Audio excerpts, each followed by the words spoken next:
Un nombre record de chefs d'entreprise et de gouvernement se rendront ce mois-ci dans la pittoresque station de ski suisse de Davos pour discuter des défis mondiaux à l'occasion du retour de l'événement hivernal annuel du Forum économique mondial. Critiqué par certains comme un club social pour la jet-set, le Forum se targue de pouvoir rassembler les décideurs à une époque de méfiance géopolitique croissante. Son fondateur, Klaus Schwab, a déclaré que nous sommes tous coincés dans un état d'esprit de crise.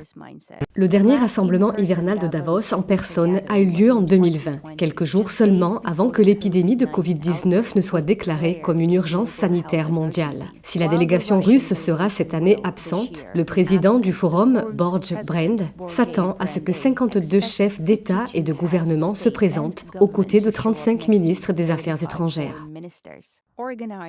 Les organisateurs ont déclaré que l'Ukraine enverrait une autre délégation de haut niveau et qu'il y aurait des discussions sur la guerre en cours. Ce week-end, il y a eu un article sur des dispositifs de localisation cachés dans des voitures du gouvernement. Nos données sont importantes car elles révèlent non seulement les endroits où nous nous rendons avec nos voitures, mais aussi nos amis et nos réseaux, nos vulnérabilités, nos habitudes et nos activités, ce qui permet de nous menacer, de nous faire chanter, de nous saper ou de nous suivre.